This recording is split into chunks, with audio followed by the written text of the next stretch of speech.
किस रीति से दें। सबसे पहले बात करते हैं ब्रेन वॉश की।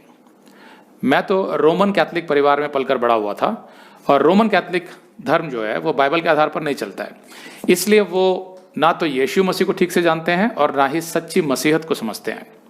तो जब मैंने यीशु को स्वीकार किया और मैं वास्तविक तौर पर मसीही बन गया, तो मेरे डैडी ने सबसे पहले मुझसे यही कहा था कि भाई किसी ने तुम्हारा ब्रेन वॉश कर दिया है।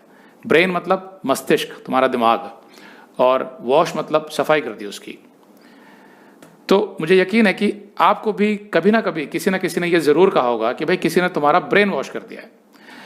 तो उससे आप ये पूछिए कि भाई तुम जो ये कह रहे हो कि किसी ने मेरा ब्रेन वॉश कर दिया है, यह भी तो हो सकता है कि किसी ने आपका ब्रेन वॉश कर दिया है मसीहत के खिलाफ, जिसकी वजह से आप ये सवाल मुझसे कर रहे हैं। क्या आप ये कहना चाहते हैं कि मैं तो सही गलत सच झूठ में पहचान नहीं कर सकता, उनमें अंतर नहीं बता सकता? क्या आप ये कहना चाहते हैं कि आप ज्यादा बुद्धिमान हैं और मैं मूर्ख हूं, मुझ में बुद्धि की कमी है? मैं कहानी सुनाता हूं आपको।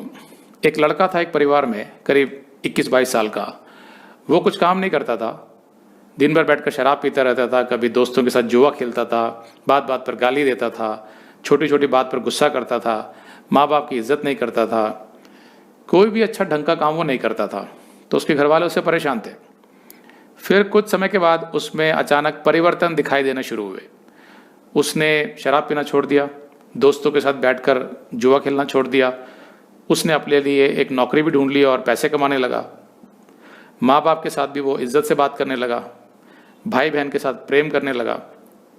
तो ऐसे बहुत से बदलाव उसमें नजर आने लगे। तो उसके घर वाले बड़े खुश हुए कि भाई अब ये सही रास्ते पे आ गया, हमारा बेटा अपनी जिम्मेवारियों को समझ रहा है। लेकिन एक दिन उस बेटे ने अपने मम्मी डैडी को बताया कि डैडी, मैं क्रिश्चियन बन गया हूं, मैंने यीशु मसीह को स्वीकार कर लिया है, जिसने मेरा जीवन बदल दिया है। अब ये सुनते ही उसके मम्मी डैडी आग बबूला हो गए।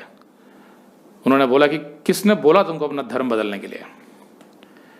अब भले ये कहानी जो है मैं काल्पनिक सुना रहा हूं, लेकिन ये बहुत से लोगों के साथ हुआ है। तो सवाल ये है कि जब तक वो बुरा था और आपके धर्म में था, आपको पता था कि ये अपनी जिम्मेवारियां नहीं निभा रहा है, आप उससे परेशान भी थे। लेकिन अब जब वो अच्छा हो गया तो आपको ये परेशानी आ गई है कि वो हमारे धर्म में रहकर अच्छा क्यों नहीं हुआ। इससे क्या फर्क पड़ता है कि वो किस धर्म में था? फर्क तो इससे पड़ता है कि वो एक बेहतर इंसान कैसे बना। अगर मसीहत में आने से उसका जीवन सुधर गया है, वो अच्छा इंसान बन गया है, उसका भविष्य सुधर गया है, तो क्या बुराई है मसीहत में या यीशु मसीह में? ये कोई नहीं सोचता। सब लोग ये इल्जाम लगा देते हैं कि भाई किसी ने तुम्हारा ब्रेन वॉश कर दिया, तुम्हारा धर्म बदल दिया है। जबकि धर्म तो सारे मनुष्यों ने बनाए हैं और मसीहत धर्म है भी नहीं। मसीहत एक रिश्ता है सच्चे परमेश्वर से। जब वो हो जाता है तो परमेश्वर का आत्मा आपके अंदर आकर वास करता है, जो आपको पापों से दूर करता है, आपकी बुराइयों से दूर करता है और एक अच्छा जीवन देता है। तो उसमें क्या बुराई है? फिर भी लोग ये सवाल करते हैं कि किसी ने